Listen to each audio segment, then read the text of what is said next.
तो अब बहुत ज़्यादा मूड ख़राब होने लगा होगा ना कि भैया ये क्या हो रहा है, मतलब अभी तक तो ये सब चल रहा था, अब ये पेपर कौन सा आ गया है। हाँ, ये नया ही पेपर आ गया है और ये सेट ए का पेपर आ गया है ना। देखो, अब एक गलती तुम लोग मानो या ना मानो लेकिन वो तुम लोगों की रही है, ठीक है। वो कैसे? सेट जो मैंने बी दिया था वही आना था पेपर में। हाँ, मैं दिखाता हूँ। अब ये जो नया पेपर वायरल हो रहा है ना एकदम से, ये नया सेट आ गया है जस्ट बिकॉज ऑफ, देखो मतलब इतनी मेहनत मेरी पूरी बर्बाद गई है सच में। देखो कितना तुम लोग अपना तो ठीक है, मेरी मेहनत देख रहे हो कितना बनाया था और ये सब गया, ठीक है। अब ये देखो, एक सेकंड दिखाता हूँ। सबसे पहले यहाँ से देखो, ये आया था बैतुल वाला, मतलब ये जो मैंने बोला था कि सेट ए आएगा, ठीक है, ये आना था, ठीक है। अभी भी कई जगह ये वाला क्वेश्चन पेपर आएगा, ये तो कंफर्म है, ठीक है। और अब सेकंड चीज़ आती है, ठीक है, मैं सारे डाउट्स क्लियर करता हूँ, सारे डाउट्स क्लियर, ठीक है। चलो, इसके बाद मैंने इसके आंसर्स भी दिए थे आप लोगों को, है ना, दिए थे।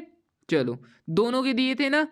हाँ, अब बात आती है कि ये रहा सेट बी, मतलब ये तो सेट ए था, एक सेकंड, और ये था सेट बी, ठीक है। तुम लोग क्वेश्चंस देखकर समझ जाओ क्योंकि इसमें पेपर अटैच नहीं किया है हमने, जो इसमें अपना वो वाला पेपर था, है ना, जिसमें अपन ने वो किए थे ये श्याम प्रसाद वाले, वो सेट बी था, ठीक है।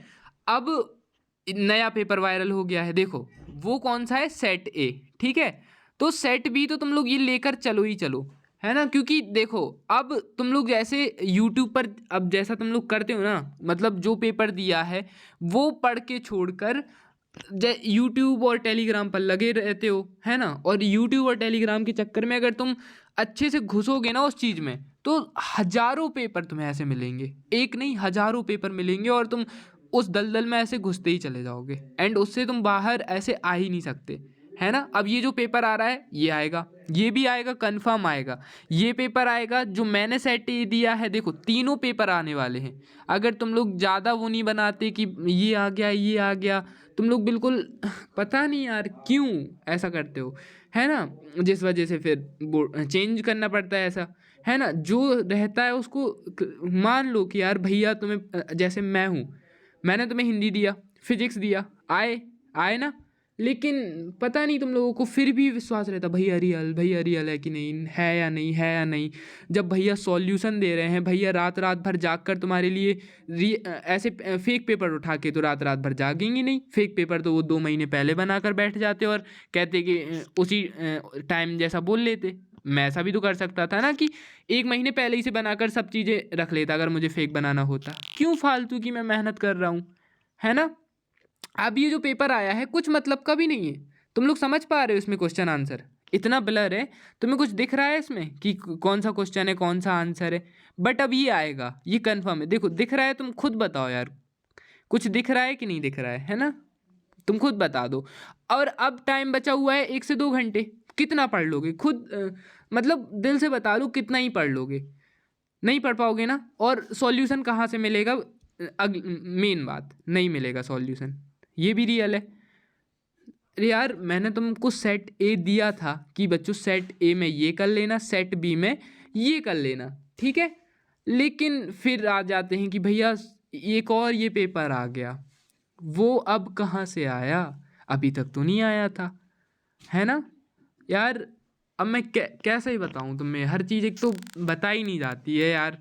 जब मैंने तुमको सेट ए सेट बी दोनों कंप्लीट करा दिए थे, मैंने दोनों के सॉल्यूशन बनाए थे, दोनों पेपर दिए थे, इतनी मेहनत की थी एंड सब वेस्ट ऑफ टाइम गया जस्ट बिकॉज कि अब वो बट जाने हैं, कहीं ये आएगा कहीं ये आएगा कहीं ये आएगा, है ना। तो अब बताओ इस सिचुएशन में क्या करोगे।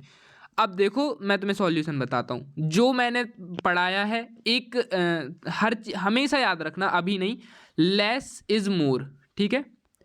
कम कम सोर्सेस से पढ़ो। अगर तुम्हारे पास मान लो प्रश्न बैंक होगी, ठीक है, तुम्हारे पास प्रश्न बैंक है, अगर जैसे इंग्लिश को पढ़ने के लिए तुम्हारे पास प्रश्न बैंक है, तुम्हारे पास नवबोध है, अब तुम लोग पढ़ना नहीं है, ठीक है, अब वीडियो देखो और इसी वीडियो में तुम्हारे सब डाउट क्लियर हो जाएंगे और पेपर भी 100% अच्छा जाएगा, ठीक है, मैं पूरी स्ट्रेटेजी बताऊंगा। ये वाला ये हो गया, सबसे पहले तुम्हें प्रश्न बैंक मिलेगी, ठीक है।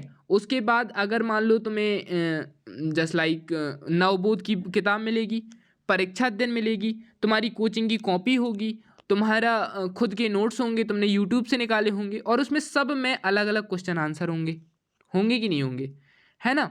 अब तुम जब 1000 जगह से याद करोगे तो कौन सा याद रहेगा तुम्हें, कोई भी नहीं, है ना। अगर तुम एक बुक को फॉलो करोगे, ठीक है, क्योंकि मतलब सब में सोर्स ऑफ मटेरियल ऐसे ही है। मान लो तुमसे पूछा जाए तुम्हें स्कूल, ये तुम्हारा स्कूल है, ठीक है, अब एक जगह ये है जाने की, एक जगह ये है, एक जगह ये है, ठीक है, कोई ऐसे ऐसे ऐसे जाता है, कोई ऐसे जाता है, कोई ऐसे ऐसे जाता है, लेकिन तुम्हें पहुंचना यही है। तो दैट मीन्स ऑफ कि यार तुम्हें आंसर तो उसी मीन्स का लिखना है ना, तो फालतू में 10 किताबों को क्यों उठाना, 10 पेपर को क्यों उठाना, है ना। जो पेपर मैंने दिए सब में सेम आंसर है बच्चा, कहीं इसमें ऐसा यहाँ कर दिया है, कहीं उसमें वहाँ कर दिया है ना। और रही बात तुम्हारे पेपर की, तो बिल्कुल भी टेंशन नहीं लो, बिल्कुल बेकार नहीं जाएगा। मैं स्ट्रेटेजी बताता हूँ। पैसेज जो आने वाला है तुम्हारा, देखो जो तुम्हारा पैसेज आएगा, है ना, जैसे मैं तुम्हें यहाँ से क्लियर करके बता दूँ, मान लो ये पैसेज आया, ठीक है, पैसेज तुम्हें डायरेक्ट पैसेज को देखते हुए कंप्लीट करते जाना है। नोट मेकिंग अपने मन से लिखना होता है, तो नोट मेकिंग अपनी कंप्लीट कर लेना, है ना। तुम्हारा जो पोस्टर आएगा या तो ड्रग्स का आ जाएगा, या तुम्हारा ड्रग्स का हो गया, या एनिमल क्राइसिस, उसको एनिमल को हर्ट करने के लिए हो गया, है ना, या ब्लड डोनेशन हो गया, इसके ऊपर नहीं आएगा। अब बात आती है application, application character certificate, transfer certificate, या colony neat and clean, loud speaker, या जिस इस सब के रिलेटेड आएगा। रहा लेटर, लेटर तुम्हारा इंपॉर्टेंस ऑफ हॉबीज़, मतलब मेन ही आएगा, है ना। रही बात आर्टिकल की, तो आर्टिकल तुम्हारा या तो गेम्स एंड स्पोर्ट्स पर आ जाएगा, मॉडर्न टेक्नोलॉजी पर आ जाएगा, या इंपॉर्टेंस ऑफ इंग्लिश पर आ जाएगा, ख़त्म बात, ठीक है। रही फिल इन द ब्लैंक और डू एज डायरेक्ट की बात, तो यहाँ पर थोड़ी प्रॉब्लम बस तुम्हें फेस करनी पड़ सकती है, लेकिन अगर तुम्हें थोड़ी सी भी नॉलेज होगी टेंसेस की, तो तुम इसे भी कंप्लीट कर लोगे, ठीक है। रही बात क्वेश्चन आंसर की, तो जितने भी क्वेश्चन आंसर मैंने पेपर में करवाए हैं, सेट ए और सेट बी, अगर तुमने वो कर लिए, दैट इज़ इनफ। इससे ज़्यादा तुम्हें करने की कोई ज़रूरत नहीं है यार, ठीक है, उससे ज़्यादा तुम्हें नहीं जाना है। तुम्हारे सामने 50 पेपर आएंगे, तुम 50 में कन्फ्यूज़ होगे, तुम्हें हर लगेगा कि ये रियल है, ये रियल है, लेकिन तुम्हें भैया के ऊपर तो विश्वास ही नहीं है। भैया तो पागल बैठा है, जो फिजिक्स की वीडियो डाल चुका है, हिंदी की वीडियो डाल चुका है, लेकिन फिर भी विश्वास नहीं है, ठीक है यार, है ना। मैं तो ऐसे ही हूँ कि मतलब यार चलो ठीक है, सब पेपर डाल दिया यार, मैंने तुम्हें दिया था कि ये कर लो, ये कर लो, बस इनफ है। अब इससे ज़्यादा तुम कहीं पर मत जाओ, तुम इधर उधर मत भटको।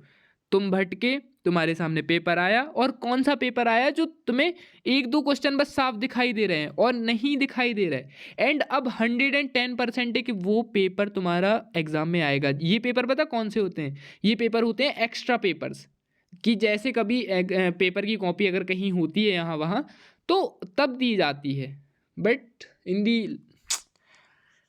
एट दी एंड वही हुआ जिसका डर था, है ना। अब 3 पार्ट्स में या 4 पार्ट्स में भी डिवाइड हो सकते पेपर, है ना।